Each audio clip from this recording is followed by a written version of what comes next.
kembali, namun akan kita lebih dalamkan lagi atau kita perdalam lagi bagaimana supaya antara positive thinking dan positive feeling ini bisa saling bekerja sama sehingga membentuk akhlak kita yang baik, ya, Masya Allah.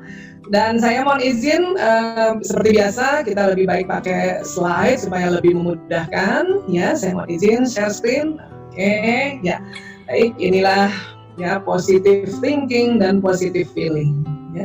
Kalau kita bicara thinking, pikiran dan feeling, perasaan, ini kaitannya nanti dengan otak manusia. Ya, seperti biasa kita selalu bicara tentang otak manusia, ya. Ini sesuatu yang masya Allah kalau dipelajari, makin makin kita tuh ya Allah, ya luar biasa. Otak yang Allah ciptakan untuk manusia itu luar biasa, banyak sekali kecerdasannya, banyak sekali manfaatnya, dan luar biasa deh pokoknya, ya. Dan jadi buat para luminas, ya mohon selalu ingat-ingat bahwa otak kita ini luar biasa, ya. Ini sering sekali ya di acara Rumil, paparan kami biasanya basicnya tentang otak, ya. Dan kita tahu nih otak manusia ada otak besar, ada otak kecil. Ini dilihat dari samping kiri dan ini dilihat dari atas, ya. Nah, kalau kita bilang pikiran atau positive thinking, ya, nah itu akan bicara tentang otak juga. Positive feeling itu juga akan bicara tentang otak, ya. Mbak Isa kenapa sih ngomong otak terus? Ya, ini karena banyak sekali penelitian tentang otak, terutama setelah adanya ini nih, functional MRI nih, functional magnetic resonance imaging. Ya, jadi ilmu otak itu berkembang terus karena alat ini bisa mendeteksi otak manusia. Kalau dulu orang harus meninggal dulu baru otaknya dibelah dan dilihat apa dalamnya. Sekarang lebih mudah dan lebih sangat detail, ya, termasuk positive thinking, ya. Nah, ini kita bicara ini, ya. Sebetulnya soal kita berpikir itu lebih banyak kalau secara umum kita menjelaskannya, ya, atau secara populer, ya, karena sebetulnya kalau kita bicara otak itu sangat kompleks sekali dan kerjanya itu sangat luar biasa, detail, kompleks dan sebagainya, ya. Nah, kalau kita bilang positive thinking itu biasanya kita akan bicara tentang ya bagian otak atau istilahnya lobus yang paling depan, yaitu frontalis. Dan inilah ada yang bagian kanan dan ada yang bagian kiri. Sekarang kita lihat yang bagian kirinya. Ya, nah di sini supaya kita bisa berpositive thinking atau istilahnya berpikiran positif, ya, tentu kita harus banyak belajar. Itulah makanya alhamdulillah Rumil selalu menyelenggarakan kajian-kajian, walaupun sekarang kita belum bisa tatap wajah, tetapi kajian online-nya terus juga berjalan, ya. Nah, ilmu-ilmu yang didapati dari guru-guru kita, siapapun itu nanti akan masuk di dalam otak kita yang bagian depan ini, lobus frontalis, ya.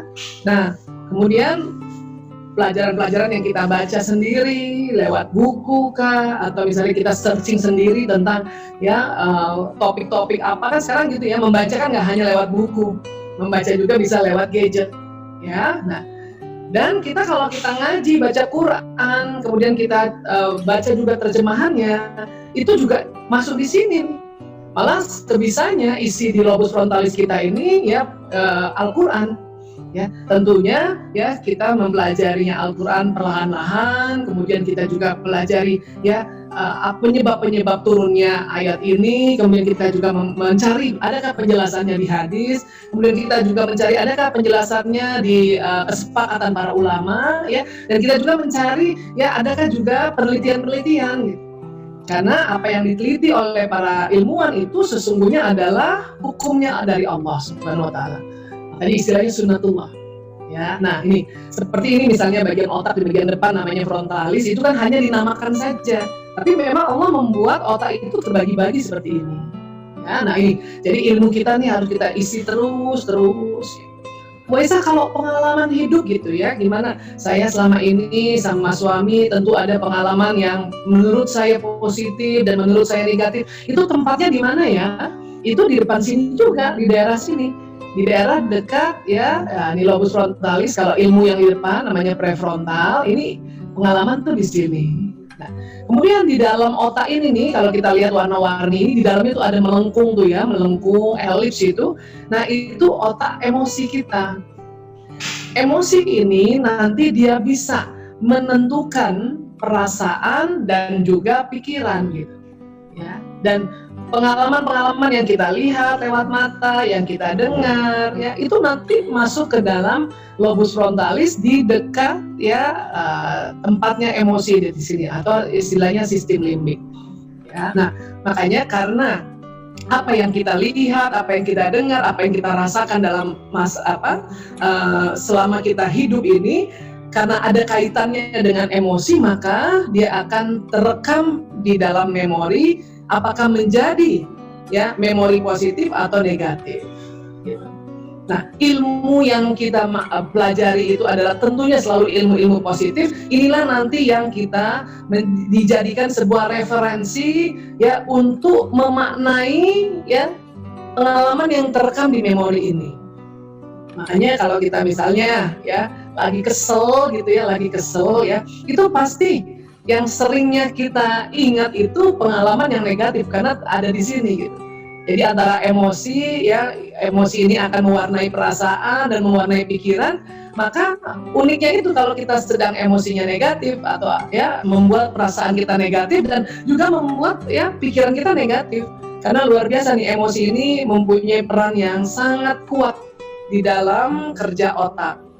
Ya, seperti itu. Tapi kalau kita banyak ilmunya, kemudian kita ingat lagi memori kita yang negatif tadi, terus kita karena kita punya ilmu ya, misalnya kita ya belajar pelan-pelan, terus kita bilang ya bahwa oh ya itu masalah yang lalu itu karena salah paham, maksud suami saya begini, maksud saya begini. Nah, itu orang bisa melakukan pertimbangan seperti itu kalau kita ya setiap hari belajar. Macam pelajaran apa saja macam-macam, termasuk juga yang selama ini ya teman-teman Rumilers sering dapati dari ya belajar sendiri kah atau ya mendengarkan ya tausiah atau ceramah-ceramah dari guru-guru kita gitu ya di situ. Dan kemudian kalau misalnya kita kesel sama suami gitu ya, kan biasanya kita yang inget tuh peristiwa yang lama banget tuh, yang lama-lama tapi yang pasti yang ngeselin. Tapi karena ada ilmunya bahwa oh suami ini adalah seorang laki-laki yang Allah jodohkan, sudah tertulis di Lauh Mahfuz, harus dihormati. Nah itu kita ilmu yang di depan sini adalah sebagai ya landasan atau istilahnya ya sumber-sumber referensi untuk kita memaknai memori-memori kita ini. Ya, jadi begitu. Itu kaitannya antara kita belajar dan kemudian kita memaknai memori-memori yang lama, ya, dan juga dengan emosi kita. Ya, ya kita tahu ya, nih otak emosi kayak gini ya, masya Allah besar banget ini. Ya, berkali-kali kita sering belajar tentang otak emosi. Saya juga berkali-kali memang sengaja untuk memperlihatkan lagi tentang otak emosi agar kita selalu ingat. Ya. Saya juga, supaya saya selalu ingat bahwa manusia itu memang Allah ciptakan otak emosi.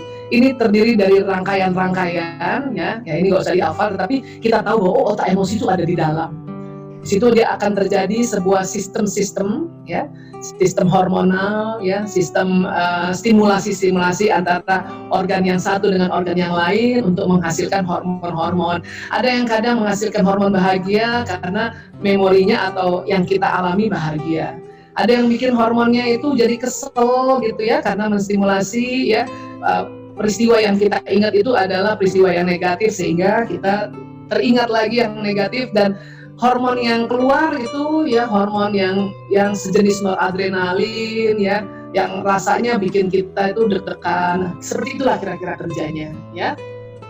Nah, jadi di otak kita itu kan ada apati, ada sedih, ada takut, ada rakus, ada marah, ada sombong. Nah, ini jenis-jenis dari emosi yang negatif.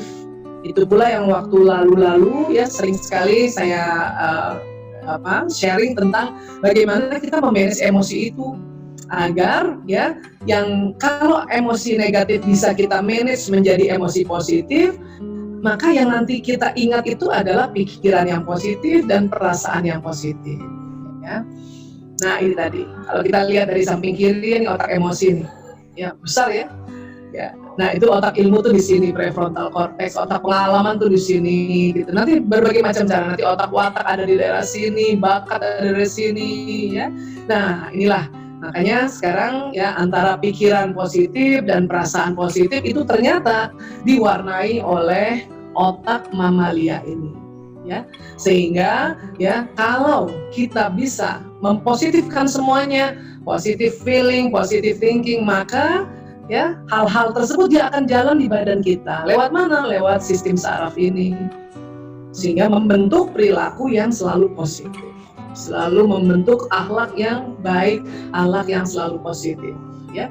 Makanya perlu banyak belajar, perlu juga kita ya banyak belajar juga tentang bagaimana memanage si limbic system ini agar yang selalu nyala itu yang positif-positif aja gitu ya.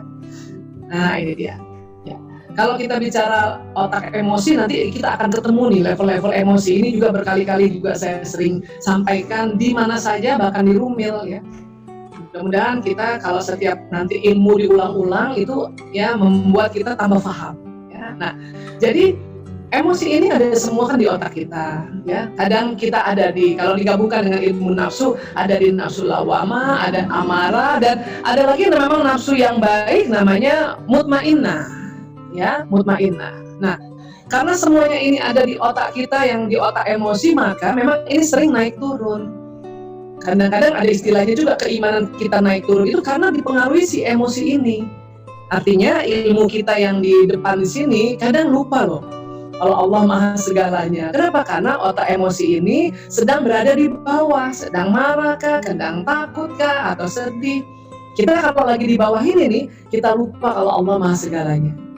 Mungkin sekarang kita takut macam-macam, takutnya takut penyakit lah, takut ekonominya kita nggak berjalan, itu nanti kita lupa tuh kadang kalau kita ditakut kelamaan, ya kita lupa bahwa Allah yang maha menyembuhkan, Allah yang maha melindungi, Allah yang maha memberikan rezeki. Itulah makanya kita diminta ya boleh sih ada di amarah, boleh juga di lawama, tetapi nggak boleh lama-lama, harus cepat-cepat naik ke atas supaya apa? Kita berada di level yang mutmainnah. Dan salah satu supaya kita sampai ke pencerahan ini yaitu apa? Yaitu ya sering belajar, sering dengar taklim, sering dengar seminar, sering baca buku sendiri. Atau kita ya tanpa terasa kalau kita baca Quran, walaupun kita nggak tahu artinya, kita bisa langsung naik ke atas, terutama di damai ini. Kita lagi kesel, kita baca Quran ya, beberapa ayat dia naik, lama-lama naik ke sini. Walaupun kita nggak tahu artinya, kita udah damai aja. Dan kalau kita tahu artinya, kita baca juga terjemahannya, itu insya Allah kita sampai di pencerahan. Ya. Nah, sekarang juga tanya juga, banyak ibu-ibu tanya, Bu Aisyah gimana caranya ya? Dari nafsu yang lawama amarah ke mutmainnah, itu caranya apa ya? Nah, terus kenapa ya kayak tangga gitu ya? Karena itu tadi, karena ada EEG, alat elektroensefalogram, sehingga mengukur setiap level emosi ini ternyata gelombangnya beda-beda gitu. Makanya pas disusun loh kok kayak tangga gitu. Jadi kita kayak naik ke atas gitu ya. Nah, jadi ini semua ada di otak di sini. Dia kalau memang bekerjanya secara hormonal, tetapi kalau misalnya kita ukur atau kita posisikan ya jenis-jenis emosi ya terus akhirnya jadi kayak tangga seperti ini ya. Nah, kemudian ini nih yang luar biasa ya, yang Allah ajarkan pada kita di surat Al-Baqarah ayat 153 ya. Bismillahirrahmanirrahim, ya ayyuhallazina amanu sta'inu bis-sabri was-shalah. Innallaha ma'as-sabirin. Jadi kita suruh ista'inu bis-sabri was-shalah. Jadi kita ya diminta sama Allah, oleh Allah itu sabar dan sholat jadikan sebagai penolong. Dan ini luar biasanya, sesungguhnya Allah bersama orang-orang yang sabar. Rupanya sabar dan sholat ini ya kenapa dijadikan sebagai penolong ya? Ini dari sisi otak saja. Kalau kita bicara otak, itu bisa menolong kita untuk cepat-cepat naik ke level mutmainnah.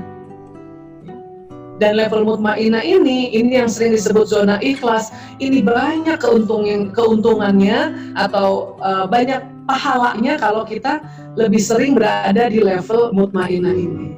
Ya. Makanya kalau kita lagi kesel, kemudian kita habis sholat, ya itu langsung perasaannya udah enak. Ya. Sabar itu bukan diam. Sabar itu adalah suatu ikhtiar untuk ya bisa menaikkan emosi ke atas. Termasuk belajar itu termasuk sabar. Ya, ikut seminar, ikut dengarkan ceramah, ikut dengarkan tausiah itu termasuk ya salah satu dari komponen dari ya sabar. Kita berikhtiar. Kemudian sabar juga adalah bagaimana kita memanage ya kalimat-kalimat kita untuk kita ucapkan hal-hal yang baik agar ya otak emosi ini yang tadinya mengganggu karena dia tegang akhirnya rileks dan akhirnya emosi kita naik ke atas. Nah, itu juga sabar ya. Termasuk misalnya ya kita baca istighfar, itu juga kita sabar namanya. Pada saat kita kesel, kita perbanyak istighfar, astagfirullahaladzim, itu sabar namanya. Ya, sering sekali saya cerita tentang ini dan ini saya ulang hari ini dulu dan nanti kita akan tambahkan ya. Dan jadi siapa saja rutin membaca istighfar, maka Allah akan memberikan solusi atas setiap kesulitannya, penyelesaian bagi setiap permasalahannya, dan Dia akan memberinya rezeki dari jalan tak terduga. Ya, ini luar biasa, ini keutamaan istighfar ini. Jadi ibu-ibu kalau lagi merasa ya Allah banyak banget yang harus dibayar, udah istighfar aja dulu Bu, istighfar aja dulu, astagfirullahaladzim, ya. Betulin emosi kita tadi yang lagi turun karena ketakutan nggak punya uang, betulin dulu dengan istighfar untuk naik ke atas. Karena kalau kita nggak cepat-cepat betulin emosi kita dengan istighfar, kita nanti lupa kalau Allah yang Maha memberi rezeki. Makanya kita istighfar dulu, astagfirullahaladzim ya Allah, astagfirullahaladzim. Nah, supaya ya dengan istighfar itu kita naikkan level emosi sampai kita ingat lagi, semangat lagi, oh iya ya, yang memberikan rezeki itu Allah. Ya, kita usaha aja. Ya, tapi capek Bu, saya sudah kalau capek istirahat aja dulu, tidur aja dulu. Ya, lapar Bu, saya sudah makan aja dulu. Tetapi karena kita ya perbanyak istighfar kita dan kita rutin baca istighfar kita, ya, maka kita selalu berada di emosi yang semangat tadi. Artinya ya sudah, ya, ayo Allah yang Maha pemberi rezeki. Ya, hanya memang kita disuruh ikhtiar. Ya, untuk apa? Untuk membuka ya atau untuk menyiapkan wadahnya untuk menarik rezeki ini. Pekerjaan itu wadah sebenarnya. Ya. Oke. Nah, sekali lagi, jadi kalau kita istighfar kita naik ke atas. Kita takut, ya Allah, nih nggak ada uang nih, mau bayar ini, bayar itu, kan kita pasti takut turun ke sini nih. Ya. Nah, makanya disuruh istighfar supaya tanpa terasa kita naik, kita semangat lagi. Ya, kita bersyukur lagi, alhamdulillah ya Allah masih bisa begini aja, udah syukur banget. Ya, karena pandemi ini bikin banyak orang terpuruk, tapi kita masih bisa makan, minum, masih sehat, itu syukur banget. Itu kita ada di sini rasa syukur tadi. Ya, terus kita upaya lagi, ya kita baca Quran, wah kita langsung rasanya damai, terus kita baca terjemahannya, langsung lagi ke pencerahan. Kenapa? Karena kalau kita berada di pencerahan ini, insya Allah tubuh kita sehat dan vitalitas kita naik.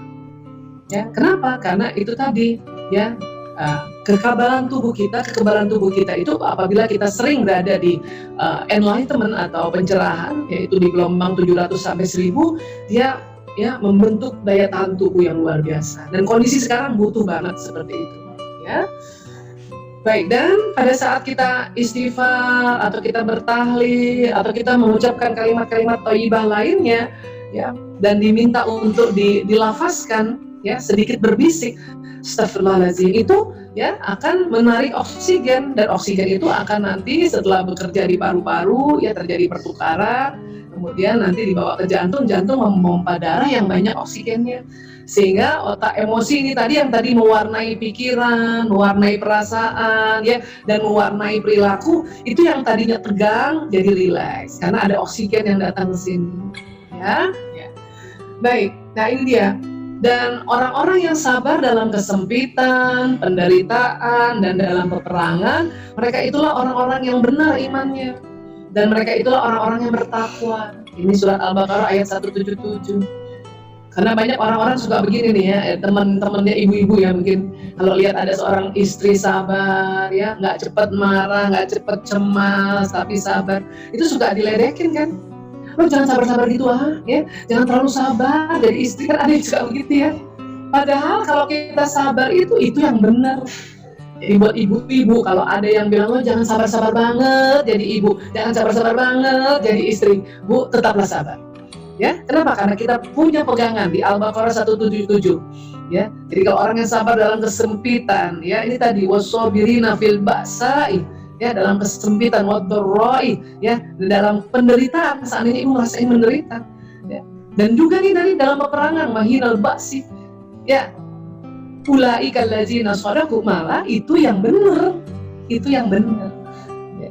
Wa ulaika humul muttaqun, ya, dan mereka itulah orang-orang yang bertakwa. Itu udah benar, Bu. Udah benar. Ya. Sabar itu ada batasnya, Bu Aisyah? Enggak, Bu.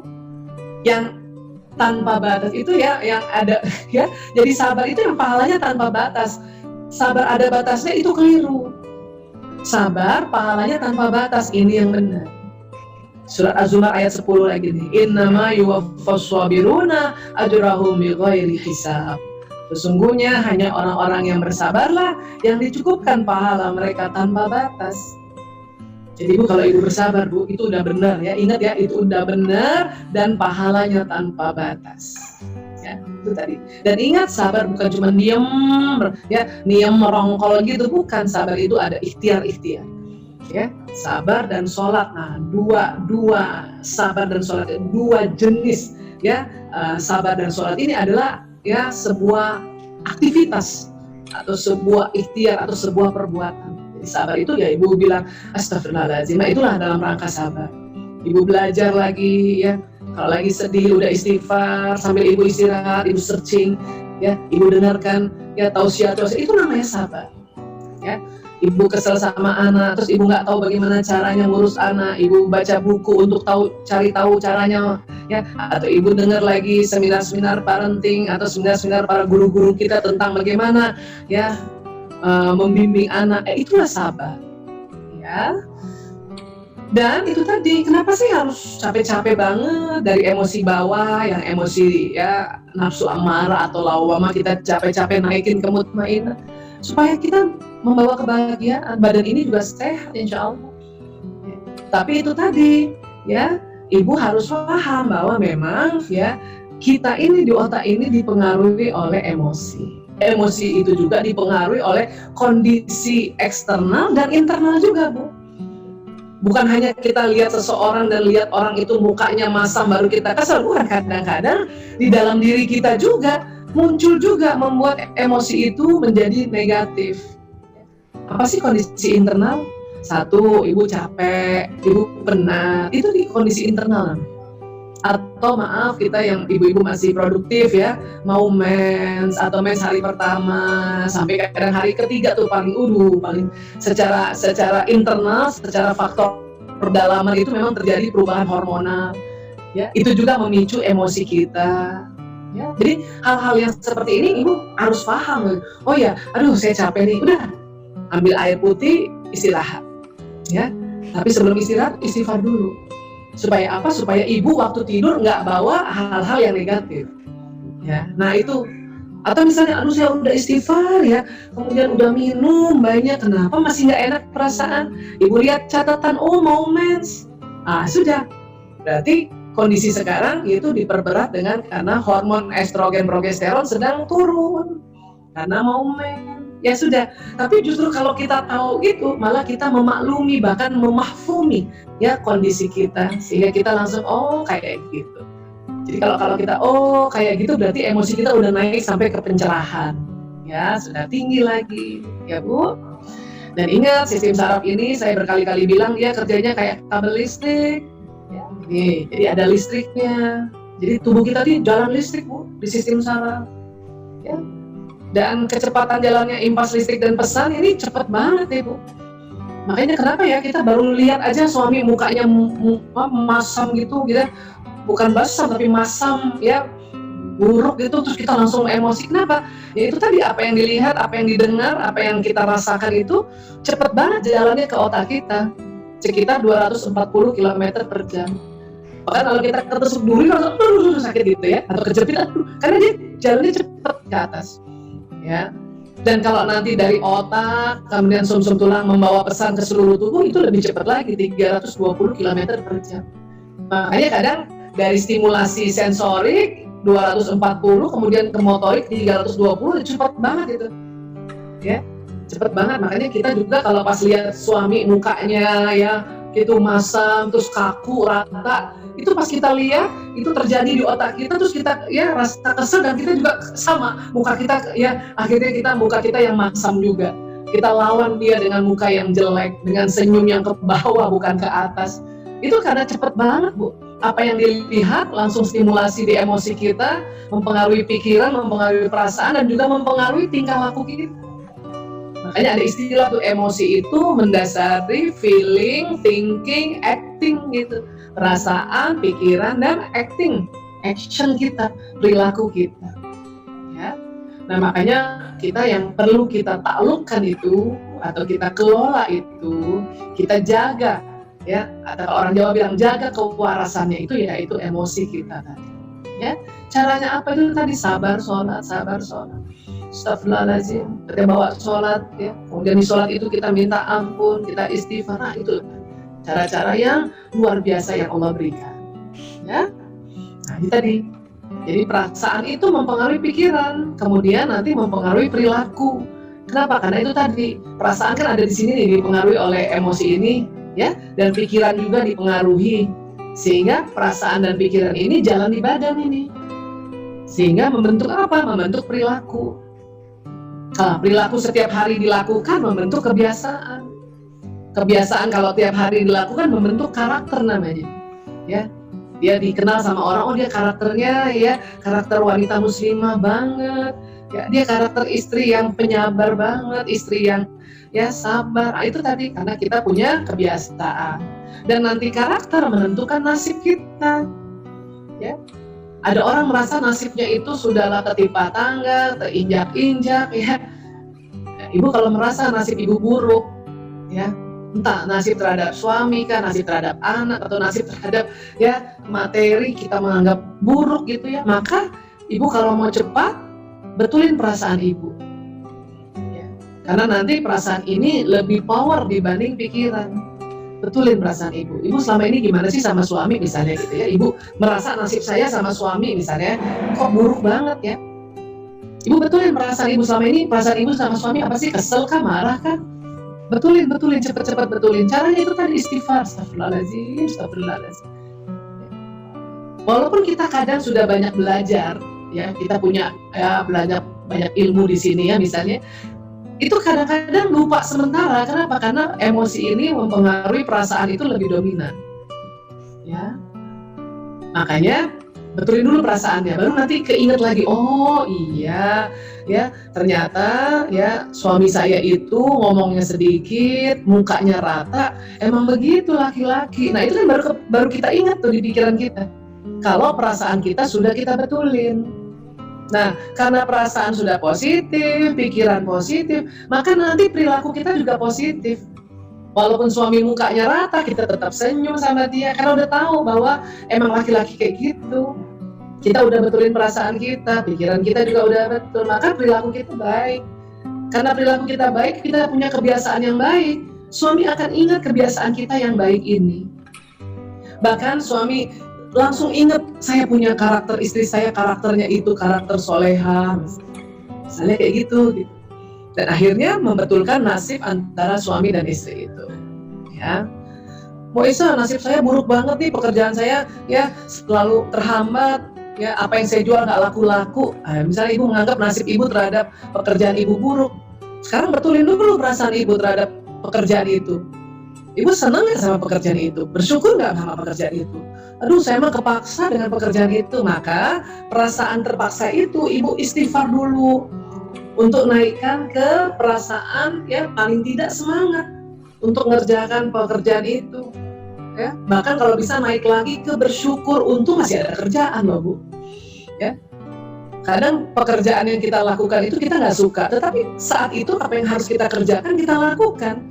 Ya sudah, betulin dulu perasaan. Ya Allah, saya betulkan perasaanku terhadap pekerjaanku ya Allah. Astagfirullahaladzim ya Allah. Astagfirullahaladzim ya Allah. Astagfirullahaladzim. Terus naikin Bu. Minimal semangat aja mengerjakan pekerjaan itu. Maka karena perasaan ibu sudah bagus, nanti pikiran ibu bagus. Oh, harusnya diginikan nih pekerjaannya. Harusnya kita begini. Dan itu kan nanti mempengaruhi perilaku ibu nih. Karena apa yang ada di otak ini, pikiran dan perasaan kita ini kan akan jalan di badan ini. Sehingga kita terhadap pekerjaan itu ya, kita menghormati. Ya. Apa misalnya ya, misalnya kalau saya ya, pekerjaan saya karena saya mengajar seperti ini, maka saya menghormati laptop saya menghormati mic saya menghormati ya. Artinya dalam hal yang menghormati itu tadi ya, saya harus bersihkan karena ada debunya, terus bahagia, terus ucapin terima kasih sama semua barang-barang yang bantu saya ini, Masya Allah. Emang dia tahu, ya mungkin dia tidak hidup, tetapi ya perilaku kita menghormati benda-benda mati saja itu sudah akan membentuk kebiasaan. Dan kita juga menghormati orang-orang yang bantuin kita. Siapa misalnya kalau saya yang bantuin saya Mbak Nini, saya harus hormati dia juga. Ya. Nah itu tadi, nah itu nanti membentuk kebiasaan yang baik dan akhirnya kita punya karakter yang baik dan akhirnya nasib kita terhadap pekerjaan itu baik. Dan pekerjaan itu betul-betul ya akan menarik rezeki. Karena kenapa? Karena perasaan kita sama pekerjaan itu baik. Kita bersyukur masih ada pekerjaan saat ini. Ya. Saya ya memang dokter ya, tapi memang karena saya bukan di garda depan di UGD gitu ya. Walaupun saya kepengen banget kerja di UGD itu, cuman karena umur juga tidak memungkinkan untuk kerja di UGD, makanya saya ya mau nggak mau saya harus juga ya merubah perasaan saya. Saya dulu agak gini, ada rasa gini. Ya Allah, masa sih dokter kerjanya ya cuma ngajar doang, ada perasaan kayak gitu loh. Ya. Walaupun saya juga punya pasien HIV, pasien narkoba dan sebagainya gitu. Tapi dulu saya masih kepengen juga ya sebagai dokter yang kerja di UGD, kepengen kayak gitu. Tapi kalau terus-terusan saya mengeluh tentang pekerjaan saya yang seperti mengajar gini, maka nanti nasib saya buruk. Kenapa? Karena perasaan saya terhadap pekerjaan saya buruk. Atau misalnya saya mengeluh sebagai dokter narkoba, nanti saya ya nasib saya sama pasien-pasien narkoba itu buruk. Kenapa? Karena perasaan saya masih buruk, ya menilai buruk terhadap pekerjaan itu. Makanya betulin perasaan ini, ya betulkan dulu perasaannya. Caranya itu tadi astagfirullahaladzim ya Allah, ya istighfar berulang-ulang sehingga nanti kita langsung merasa syukur ya Allah, alhamdulillah, terima kasih sekali. Ya saya dokter, saya masih bisa ngajar, saya masih bisa ya bekerja lewat ya online kayak gini dan nggak boleh kemana-mana ya bersyukur juga saya jadi dekat sama anak-anak kembali ya. Mungkin pernah ada satu masa dia sama-sama sibuk, anak kuliah di sana ya, ibunya juga ya bekerja di sana misalnya gitu. Jadi ya kita naikkan perasaan untuk sampai bersyukur sehingga apa, pikiran kita tuh bersih, jadi bagus pikiran kita, jadi positif. Sehingga nanti sikap kita juga baik dan kebiasaan baik, akhirnya karakter baik dan nasib kita baik. Ini kaitannya, ya. Kenapa begitu, Bu Aisyah? Iya memang nasib itu sebenarnya kecil banget. Dia ini ya, yang paling besar di dalam tubuh kita itu pengaruh paling besar itu perasaan. Ya kalau dibikin sebagai lingkaran-lingkaran, ya perasaan itu adalah sesuatu yang besar mempengaruhi nasib ini. Memang nggak kelihatan perasaan ini karena dia bentuknya sir. Ya. Sama juga dengan teori benda. Kalau kita lihat benda ya, misalnya saya lihat benda ini nih, HP saya gitu, ini bendanya. Tapi di dalam benda ini terdiri dari molekul-molekul, terdiri dari atom, terdiri dari partikel. Nanti partikel ini terdiri dari kuanta, ya, gelombang yang kita nggak lihat. Jadi HP ini walaupun kecil, dia gelombangnya udah kemana-mana. Ya, seperti saya sini, laptop saya yang kecil tapi gelombangnya bisa ketemu lumiles di seluruh Indonesia, bahkan mungkin di luar negeri. Kenapa? Karena ya benda kita ini dia punya gelombang yang luar biasa dan gelombang ini bervibrasi, dia bisa pergi, dia bisa tembus kemana-mana, makanya kita bisa ketemu seperti ini. Jadi seperti itu juga perasaan. Perasaan itu memang tidak tampak, sama seperti energi vibrasi yang tidak tampak, ya. Makanya ini dia sama nih kekuatannya. Ya. Nah, kalau bicara benda, ya, bahwa benda itu ada energi vibrasinya, tubuh kita juga. Nah, ini sering sekali ya di Ruben saya cerita ini ya. Jadi tubuh manusia ada badan selulernya dan ada badan bioplasmiknya. Banyak juga ibu-ibu tanya, apa benar tuh Bu Aisyah? Iya. Kok Bu Aisyah tahu itu benar? Memang diteliti. Dan penelitiannya ini udah banyak, penelitiannya banyak. Bahkan sebetulnya pertama sekali yang mengatakan bahwa tubuh manusia itu adalah gelombang energi itu Albert Einstein. Ya, jadi manusia ini lapisan-lapisannya ini nih kalau udah dari kulit, kemudian nanti di dalamnya ada lemak, ada fascia, ada sebagainya. Itu lama-lama tuh tubuh kita tuh dari sel, sel terdiri dari atom, ya, dari molekul, molekul terdiri dari atom terdiri dari partikel subatom, nanti partikel subatom terdiri dari ya gelombang, vibrasi gelombang. Nah, inilah menjadi gelombang energi di tubuh kita. Sinyal atau nur kalau di dalam bahasa agama kita ya, nur, cahaya, manusia ada cahaya. Dan dari sinyal inilah yang nanti membawa pesan doa, pesan niat, pesan prasangka ke seluruh alam semesta ini. Dan ini ciptaan Allah. Ini ciptaan Allah. Itu makanya mengapa manusia disuruh berdoa, itu tadi supaya doanya didorong oleh sinyal ini. Ya, ke alam semesta ini, disuruh berniat supaya niatan ini didorong ke alam semesta ini lewat sinyal kita gitu. Makanya niatan yang kita ucapkan itu kan bisa datang kan? Doa yang harapan-harapan kita mintakan itu bisa datang. Kenapa? Karena ada tarikan dari sinyal kita ini. Dan memang ini semua manusia bisa. Mau agama apapun bisa. Hanya tentu nanti bedanya adalah ya siapa yang bisa lebih memanjangkan sinyalnya. Nah, disitulah peran ibadah. Peran sholat, peran saum, perannya berinfak, bersedekah, ya, peran wudhu, itulah. Ya, orang yang rajin wudhu, sholatnya rajin dan kemudian tegak, kemudian sholat sunnahnya juga dilaksanakan, rajin saum, ya, sedekah rajin, itu tentu sinyalnya lebih panjang. Maka ya apa yang dia ucapkan itu ya itu lebih cepat terjadi. Nah, itu nanti berbedanya itu antara kita sama kita ini kadang-kadang beda nih, sinyalnya panjang-panjangnya beda. Bahkan orang tua semakin tua sinyalnya semakin panjang, itu dia makanya kita harus minta restu sama orang yang dituakan. Yang masih punya orang tua itu hati-hati ya, perasaan orang tua itu bisa ya mendorong sinyalnya dia ke kita gitu. Makanya kalau masih punya orang tua itu ya Allah sudah ajarkan kita untuk ya bersikap baik pada mereka, lemah lembut walaupun mungkin ada hal yang kita tidak setuju ya. Nah ini dia Einstein ya. Jadi Einstein mengatakan teori relativitas yang dikemukakan Albert Einstein menyatakan bahwa massa benda tak lain sebagai bentuk energi sebetulnya. Ya. Energi tidak hanya menempati berbagai bentuk yang telah dikenal dalam fisika klasik, namun bisa pula terkurung dalam massa pada suatu objek. Jadi di dalam tubuh kita itu memang terkurung energi, ya. Dan menurut Einstein, jumlah energi yang terkurung dalam sebuah partikel sebesar massa partikel dikalikan kuadrat kecepatan cahaya, jadi makanya mc kuadrat. Jadi artinya energi kita tuh besar banget. Semakin kita besar, semakin kita usia lanjut itu semakin besar lagi. Ya, ini saya juga dapat dari Pak RB Sentanu bahwa itu tadi benda terdiri dari molekul, molekul terdiri dari atom terdiri dari partikel, partikel terdiri dari kuanta, dan kuanta itu nanti terdiri dari energi vibrasi. Memang ini nggak tampak. Jadi kalau ada kita melihat seseorang itu nggak bisa lihat dari bendanya dia aja, oh itu anak kecil, enggak, dia punya energi besar. Oh itu orang tua, ya kita anggap ya kita meremehkan orang tua, dia nggak bisa apa-apa, jangan salah, dia punya energi vibrasi yang besar. Ya, dia bisa mendoakan anak cucunya, dia mendoakan sekelilingnya. Itulah kekuatan manusia yang ada terkurung di dalam tubuh kita. Ya.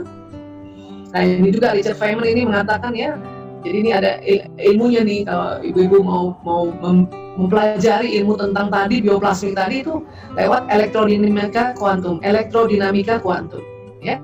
Fenomena alam yang berkaitan dengan energi sangat erat kaitannya dengan fisika kuantum. Jadi ini fisikanya namanya fisika kuantum, ya, di mana energi dapat menembus ruang dan waktu. Sinyal buatan manusia saja bisa menembus ruang dan waktu, apalagi sinyal yang buatan Allah ini yang ada di tubuh kita itu bisa nembus.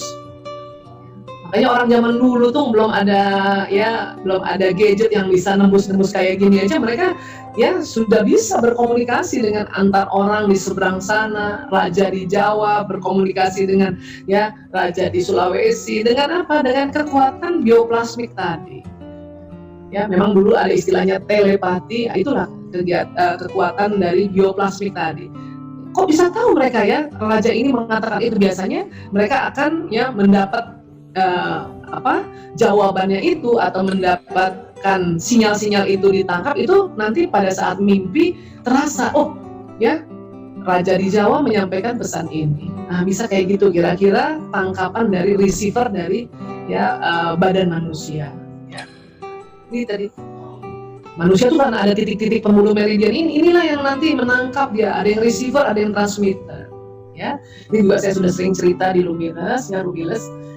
Ya itu tadi nih, titik-titik ini nih ada di bawah kulit kita. Kalau diumpamakan dia seperti lubang-lubang kayak gini, tapi dia di bawah kulit. Dia bisa memancarkan sinyal dan juga bisa menangkap sinyal, ya. Nah ini tadi memang kenapa disebutnya cakra? Karena yang pertama kali menemukan itu dokter dari India, namanya dokter Charaka. Makanya mereka menamakan ini namanya cakra. Dan ini juga secara internasional ya sudah dinyatakan sebagai titik-titik, nama titik-titik yang ada di subkulit kita, subkutis kita. Ya, sebagaimana pori-pori, ini pori-pori juga itu ya asal kata dari bahasa Latin pores, yang menemukan dokter yang namanya pores, makanya disebut pori-pori. Ini juga sama, karena yang menemukan dokter India disebutnya cakra. Tapi ini semua ciptaan Allah. Ya.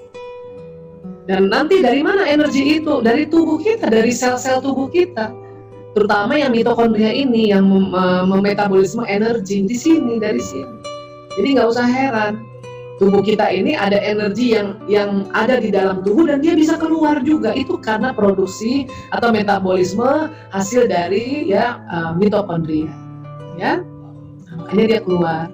Inilah yang bikin kita berdoa, inilah yang membawa tuh tadi niatan kita, inilah juga yang membawa prasangka kita. Makanya kita diminta untuk berdoa yang baik, berniat yang baik, prasangka yang baik. Karena prasangka itulah yang nanti setelah di-elaborate atau setelah didefinisikan, itulah prasangka itu terdiri dari positive thinking dan positive feeling. Thinking dan feeling ini itulah namanya prasangka. Jadi kalau kita husnuzon itu berarti positive thinking dan positive feeling. Maka yang jalan ke alam semesta itu yang baik-baik. Dan sinyal ini akan menarik peristiwa yang baik-baik tadi. Kita diminta untuk tidak boleh suuzon karena dia bisa menarik. Prasangka buruk itu akan menarik, akan ditarik sama diri kita, dan kejadian prasangka buruk yang kita pikirkan dan kemudian yang kita rasakan ya, bahkan kita sering kita ucapkan, dia bisa ditarik ke kehidupan kita. Ini yang terjadi, makanya ya kalau pada suatu saat kita berprasangka buruk itu memang lazim, tapi cepat rubah ya. Astagfirullahaladzim ya Allah, nauzubillah min dzalik ya Allah, nauzubillah min dzalik. Misalnya gitu kan. Misalnya punten, tetangga kita ada yang kena COVID-19, terus kita udah ketakutan, aduh nanti dia nular ke sini, itu udah prasangka buruk kan? Pikiran negatif, perasaan negatif, tapi itu wajar, itu lazim juga ada pada kita. Kenapa? Karena kita tahu COVID itu memang menular. Tapi kalau kita berpikiran itu terus, maka hati-hati, betul-betul ketarik dia. Betul-betul ketarik apa yang kita takutkan. Maka jadinya apa? Kita tolak bala itu dengan doa. Astagfirullahaladzim ya Allah, nauzubillah min dzalik. Langsung gitu, nauzubillah min dzalik ya Allah. Insyaallah semua sehat walafiat, sehat walafiat. Dan kita juga tidak boleh memblaming bahwa orang yang kena COVID itu yang membawa sial dan sebagainya, nggak boleh. Karena dia pun juga nggak tahu, kadang-kadang dapat dari mana, nggak tahu loh. Dia udah di rumah lama, suatu ketika penting banget harus keluar, nah pas keluar itu kena, wah itu kan kondisi-kondisi kayak gitulah yang ada kondisinya saat ini. Kita kadang nggak tahu kena di mana, dari siapa, ya. Padahal kita cuma keluar sebentar. Nah inilah keunikan dari kondisi pandemi ini. Nah tentunya kalau kita mendengar berita itu langsung kita doa ya nauzubillah min dzalik. Kita memohon perlindungan pada Allah dari hal-hal tersebut. Ya, kita memohon perlindungannya gitu ya. Baik, itu sering banget saya cerita tentang LOA ini, Law of Attraction. Saat Anda berperasaan dan berpikir tentang sesuatu, maka energi perasaan dan pikiran akan mencari, mencocokkan, dan menarik hal yang serupa yang berada di alam semesta dengan apa yang Anda rasakan dan pikirkan ke dalam kehidupan Anda. Inilah Law of Attraction, dia narik masalahnya. Kenapa? Karena ada sinyal yang keluar dari tubuh kita, bahkan dari otak kita, dan dia narik. Itulah makanya kita diminta bolehlah kita sedih, bolehlah kita takut, bolehlah kita cemas, tapi cepat-cepatlah ganti emosi itu menjadi yang positif, sehingga apa yang ditarik positif ya. Nah ini tadi. Ini saya sering sekali juga di Rumil dan saya, aduh, masya Allah, ini ayat ini luar biasa nih, ya. Bismillahirrahmanirrahim. Fa warabbis sama'i wal ard innahu lahaq mislama annakum tantiqun. Maka demi Tuhan langit dan bumi, sungguh apa yang dijanjikan itu pasti terjadi seperti apa yang kamu ucapkan. Terus terang ayat ini saya sering banget sharing kemana-mana, dan saya sering, kenapa? Karena untuk mengingatkan saya bahwa alam semesta ini itu pasti terjadi seperti apa yang kamu ucapkan. Dan kalau teman-teman dengarkan ini lagi, saya berharap ini untuk diingat lagi, karena ilmu yang diulang-ulang itu menambah kita faham, oh ini ya. Makanya hati-hati diucapkan di mulut, hati-hati diucapkan di benak kita, hati-hati diucapkan di kolbu kita, hati-hati juga diucapkan di tulisan kita gitu. Ya, nah sekarang Bu Aisyah, ada nggak tips untuk supaya kita narik ini sadar, menarik apa yang kita harapkan di alam semesta ini sadar. Nah ini ada namanya formula 3 tahap, ya. Jadi ada tahap 1, tahap 2, dan tahap 3, ya. Untuk kita supaya menarik hal-hal yang baik itu secara sadar, ya. Baik, sekarang ya. Apa sih formula 3 tahap itu? Tahap pertama, kenali hasrat keinginan Anda. Jadi teman-teman harus tahu sebetulnya kita tuh maunya apa sih? Mau apa terhadap suami? Maunya apa terhadap anak? Itu harus kenali dulu. Karena kadang-kadang kita suka kesel tapi nggak jelas keselnya apa. Karena kita nggak tahu kita maunya apa. Makanya tahap pertama, kenali hasrat keinginan Anda. Ya. Nanti tahap keduanya adalah berikan perhatian pada hasrat Anda itu.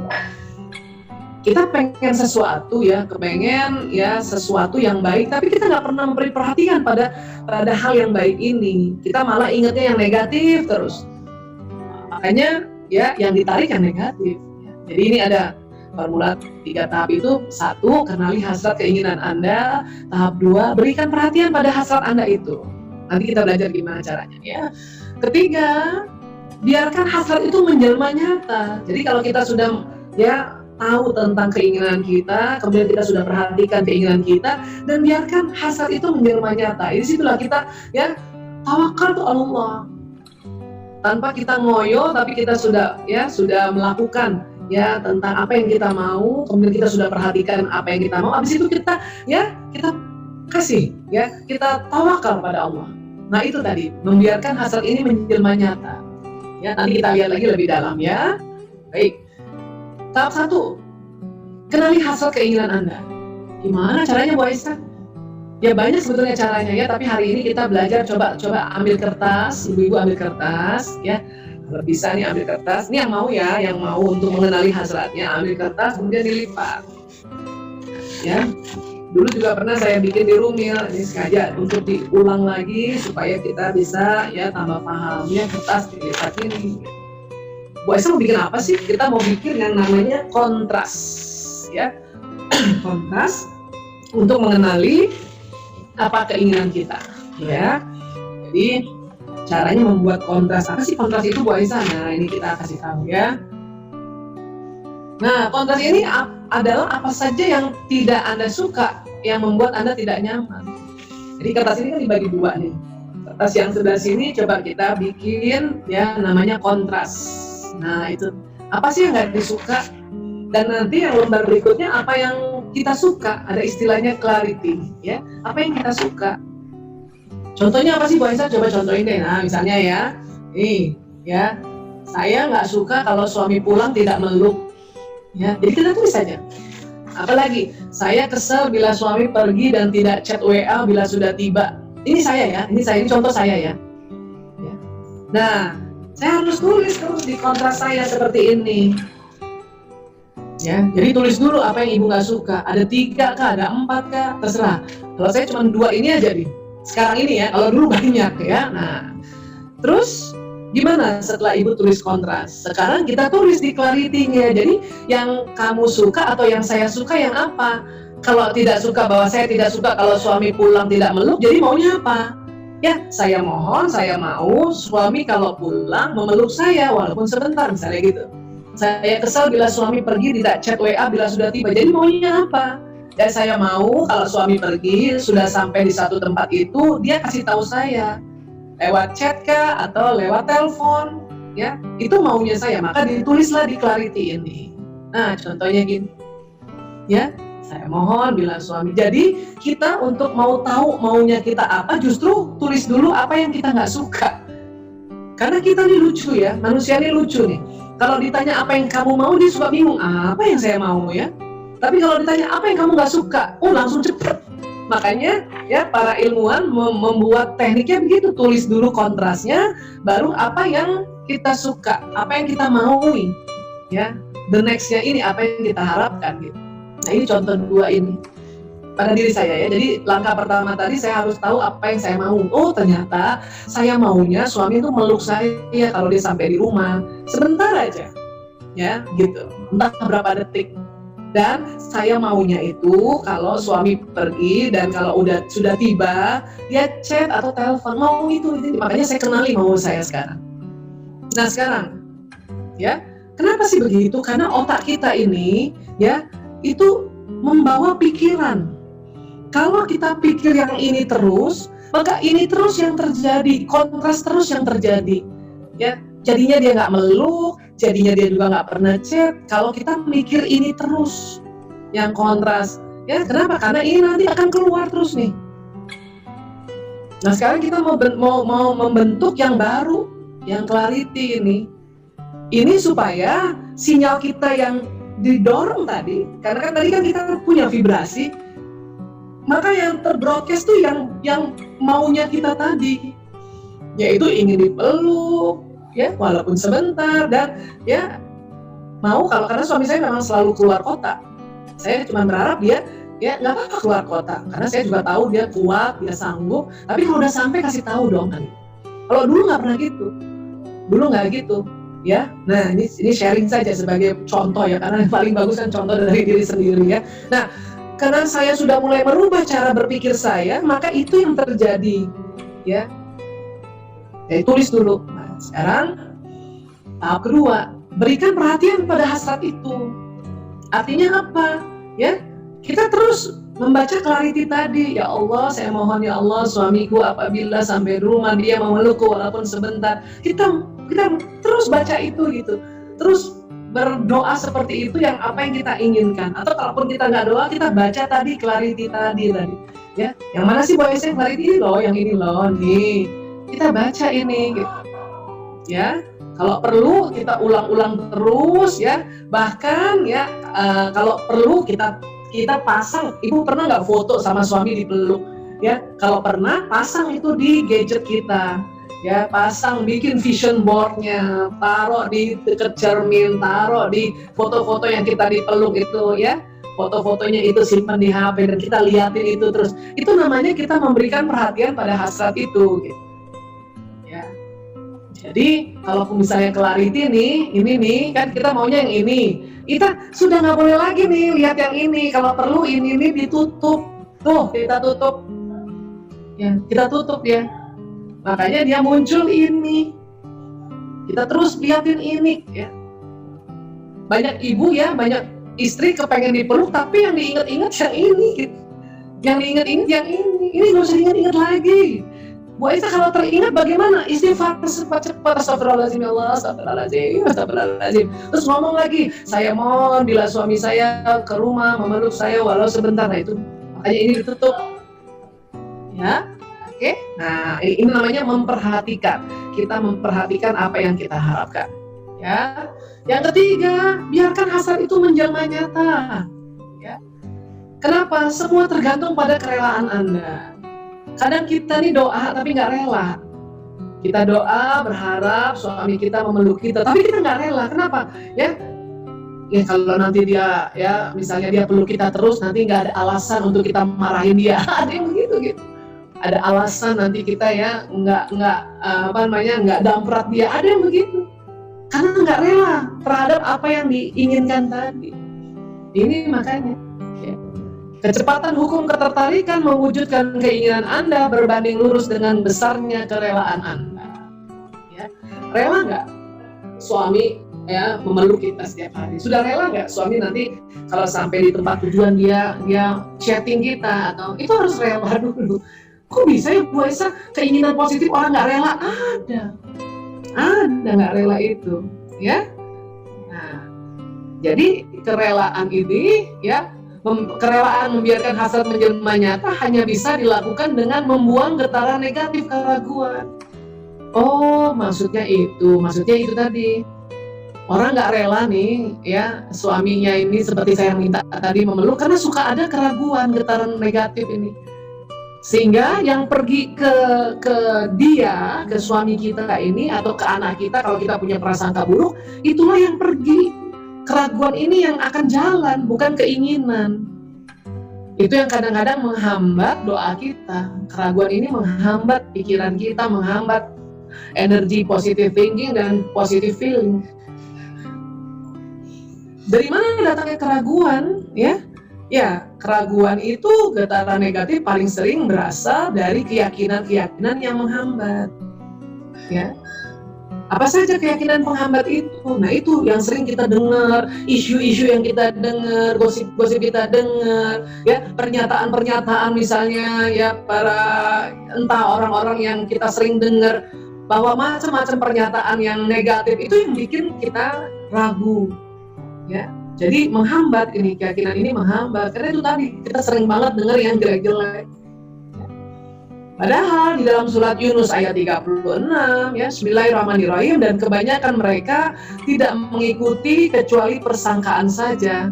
Sesungguhnya persangkaan itu tidak sedikit pun berguna untuk mencapai kebenaran.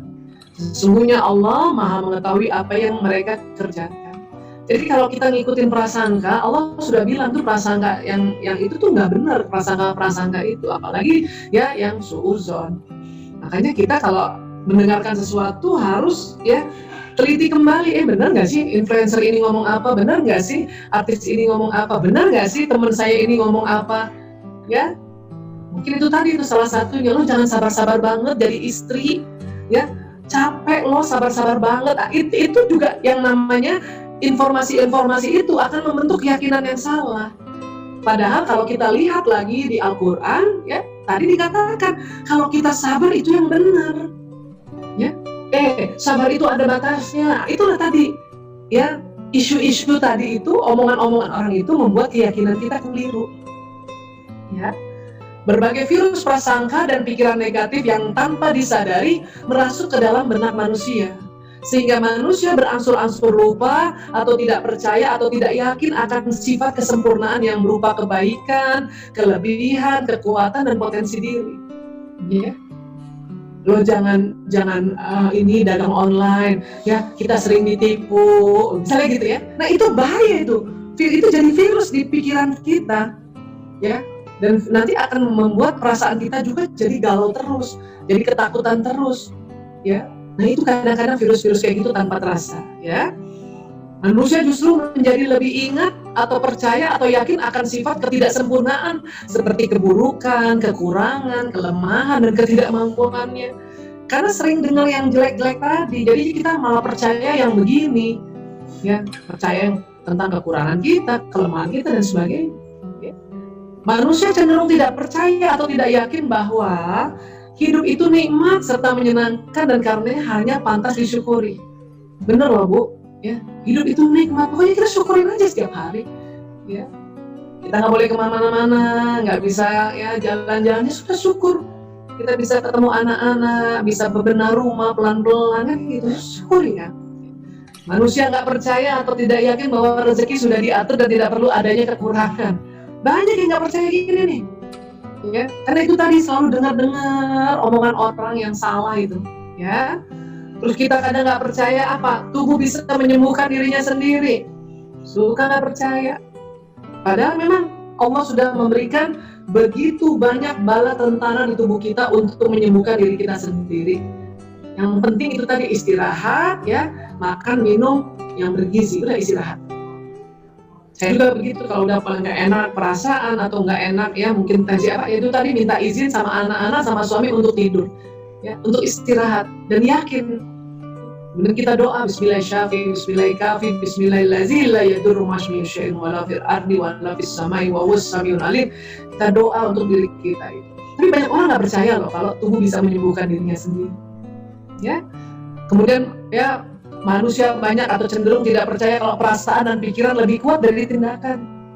Tadi kita sudah belajar ya, perasaan dan pikiran itu nanti justru yang membentuk tindakan. Makanya betulin perasaan, betulin pikiran, supaya tindakannya betul. Ya. Kemudian manusia cenderung tidak percaya, tidak yakin bahwa manusia bisa mengubah hidup dengan mengubah perasaan dan pikirannya. Ini banyak yang nggak percaya. Mereka pikir kalau merubah nasib kita itu harus kita kerjain dulu. Kebalik. Betulin dulu pikiran, betulin dulu perasaan, betulin dulu pikiran bahwa nanti badan ini akan mengikuti. Jadi badan kita ini akan melakukan ya seperti perasaan dan pikiran yang baik tadi. Jadi betulin perasaan dan pikirannya tadi. Ya. Dan manusia cenderung tidak percaya, tidak yakin bahwa ikhlas berserah diri pada Allah itu mudah dan menyenangkan. Banyak yang bilang gitu ya, ikhlas itu susah. Nah itulah. Karena sering dengar-dengar kayak gitu, makanya nggak percaya kalau ikhlas itu pada Allah tuh mudah dan menyenangkan. Itu membaca surat Al-Ikhlas saja. Itulah ya cara untuk kita ikhlas. Kita perbanyak baca Al-Ikhlas ini. Kita sebut aja ya Allah, ya Allah, ya Allah. Nah, itulah cara untuk kita bisa berserah diri. Ya. La haula wala quwata illa billahil aliyul azim. Ya, itulah cara. Kan mudah kan dilafazkan? Ya Bu Aisyah kan mudah dilafazkan, tapi nanti bagaimana dengan otak pikirnya? Justru itu diawali dengan dilafaz. Kenapa? Karena apa yang dilafazkan itu dia akan jalan ke otak kita dan tubuh kita. Selain apa yang dilafazkan juga kita lihat, mata kita tuh sebaiknya lihat ya tulisan-tulisan Allah. Makanya di rumah ibu nih kalau ada selalu ada ya dinding-dinding itu kaligrafi tulisan Allah itu penting karena waktu mata kita melihat tulisan Allah ya tulisan basmalah, bismillahirrahmanirrahim itu juga membawa pesan ke seluruh otak dan seluruh tubuh. Ya, terus kita dengar, telinga juga membawa pesan ke seluruh tubuh ini. Makanya kita harus dengarkan yang baik-baik. Ya, kita dengarkan lebih sering ya tentang murotal, tentang ya apa yang disampaikan oleh guru-guru kita dengarkan supaya nanti ya kita bisa menjadi ikhlas dan ikhlas itu ternyata mudah dan menyenangkan. Ya. Manusia lebih percaya atau yakin bahwa hidup itu susah dan penuh penderitaan. Nah inilah keseringan dengar kalimat-kalimat gini, hidup ini susah penuh penderitaan. Makanya jadi percaya tentang ini. Hati-hati kalau kita percaya tentang hidup itu susah dan penuh penderitaan, maka itu yang terjadi. Ya, karena seperti Az-Zariyat, seperti apa yang kamu ucapkan. Makanya ini sudah mulai harus dicoret dari ya kita punya pikiran dan perasaannya. Orang cenderung lebih percaya yang yakin kalau rezeki itu susah dan selalu tidak cukup. Ini yang keliru nih. Tadi kita sudah bilang rezeki itu kan ya kita tarik. Tentu memang ada wadahnya. Kalau kita mau mengumpulkan sesuatu kan harus ada tempatnya ya. Nah tempat itulah pekerjaan kita. Ibu rumah tangga itu pekerjaan, jangan salah. Banyak ibu rumah tangga mengeluh sama saya nggak bisa kerja Bu Aisyah. Loh, di rumah ngapain? Ya ngurus anak-anak, ya nyuci baju, ya masak. Loh, itu pekerjaan Ibu. Ibu rumah tangga itu bekerja. Ya, lakukan saja itu sambil doa terus untuk ya dimudahkan, dilapangkan rezekinya. Maka itu akan ditarik juga rezeki. Entah nanti tiba-tiba ada orang bawakan makanan, ada orang bawakan kue, ada orang macam-macam. Ya. Dan selain itu juga karena kita berdoa untuk lapang rezeki, suami kita pun lapang rezekinya. Walaupun kita menjadi ibu rumah tangga saja. Ya, jadi rezeki itu susah dan selalu tidak cukup. Ini nggak boleh lagi percaya terhadap ini. Ya. Jika dokter mengatakan X tentang kesehatan saya, maka itu pasti benar X. Nah ini banyak juga yang percaya begini nih. Ya, memang dokter mengatakan X. Ya, Anda ini ya memang kena CA ya, karena memang perjalanan penyakitnya. Tetapi itu tadi. Ya, bahwa dokter mendiagnosis itu untuk memberitahu kita bahwa itu CA. Tapi apakah itu nanti CA benar akan membuat kita tambah terpuruk dan sebagainya? Itu nggak boleh langsung percaya. CA ini juga ya kalau kita yakin dia bisa dibendung, cancer ini bisa dibendung, ya maka itu yang terjadi. Kita doa terus, bermohon untuk sel-sel yang sehat tetap kuat. Ya Allah menguatkan sel-sel yang sehat, sehingga sel-sel karsinoma ini tidak merusak sel yang sehat. Nah itu yang harus kita terus lakukan. Ya, ini yang dimaksud dari jika dokter mengatakan X tentang kesehatan saya, maka itu pasti benar X. Ya, itu juga belum tentu. Kenapa? Karena ya kita masih bisa memohon pada Allah untuk menyembuhkan penyakit ini. Ya, lebih banyak orang jahat daripada orang baik nih, hati-hati nih. Kalau kita berpikir lebih banyak orang jahat daripada orang baik, itu betul-betul akan jadi kayak gini. ya. Makanya ini hati-hati karena dia bisa narik. Dan orang percaya pada saat itu kenapa? Karena sering dengar berita-berita yang buruk, penangkapan lah, pencurian lah, ya inilah itulah, ya itu. Makanya ya dengarkan hal-hal yang baik, berita-berita yang baik itu perlu banget. Manusia cenderung lebih percaya atau tidak yakin bahwa memelihara pernikahan itu susah. Dia percayanya malah ini nih, yakinnya bahwa pernikahan itu susah, padahal pernikahan itu ya harus kita bilang insya Allah memelihara pernikahan itu dengan gembira, dengan semangat, dengan mudah. Nah itu harus diomongin dan itu yang benar. Ya caranya gimana? Ya itu tadi kita banyak belajar. Ya setelah belajar jangan cuma tahu doang tapi nggak dipraktekkan. Maka setelah kita belajar, masukkan di otak kita dan ya emosi kita jadi bahagia, jadi menerima, ya dari gembira, maka apa yang kita pelajari itu akan jalan di badan kita dan kita akan praktekkan. Ya. Kemudian apalagi hidup itu seperti judi dan kita lebih sering kalah. Ya banyak yang yakin kayak gini, padahal ini nggak begitu. Masalahnya karena yakin maka itu terjadi. Ya, jadi kita harus rubah keyakinan ini nih menjadi yang tadi yang kita ya bikin menjadi yang seperti ini. Hidup itu nikmat, rezeki sudah diatur dan ya tidak perlu ada yang kekurangan. Tubuh bisa menyembuhkan diri sendiri. Perasaan dan pikiran lebih kuat dari tindakan. Manusia bisa mengubah hidup dengan mengubah perasaan dan pikiran. Ya, jadi seperti itu dan ikhlas berserah diri pada Allah itu mudah dan menyenangkan. Ini yang kita harus ganti itu tadi. Jadi kita yakin terhadap yang ini. Ya, nah ini pelan-pelan. Caranya itu tadi diomongin terus ini, diomongin. Ya, baik. Dan ini yang kita mau ganti nih. Ya, prasangka ini yang bikin keraguan. Makanya doa kita suka terhambat dengan keraguan ini. Ya, baik. Dan cara menghilangkan keraguan gimana Bu Aisyah? Ya itu tadi mengakui perasaan, ya Allah kok saya ragu-ragu ya, kok saya masih ragu-ragu ya, gitu caranya. Ya Allah angkat perasaan ragu saya ini terhadap apa yang saya harapkan. Ya saya kan tadi berharap suami memeluk, kalau sampai rumah memeluk, tapi kadang ragu. Ya jadi ya Allah angkat raguku ini ya Allah gitu. Ya dari sini ya Allah angkat raguku ya Allah. Nah, disinilah masuk astagfirullahaladzim. Ya la haula wala quwata illa billahil aliyil azim. Di sini kalimat-kalimat thayyibah kita pakai di mengangkat perasaan. Dan ketiga, meminta perasaan positif ya Allah, ya bikin diriku gembira ya Allah, bikin diriku selalu bersyukur ya Allah, ya. Kita memohon seperti itu. Dan kemudian kita memohon kembali ya Allah, ya, dengan izin-Mu ya Allah, suami saya apabila sampai di rumah dia mau melukku sebentar saja ya Allah. Nah itu tadi baru kita ya memohon kembali pada saat ya langkah yang ketiga ini. Ya, jadi sekali lagi cara menghilangkan perasaan ini ya yaitu mengakui perasaan, mengangkat perasaan dan meminta perasaan positif dan meminta apa yang kita harapkan.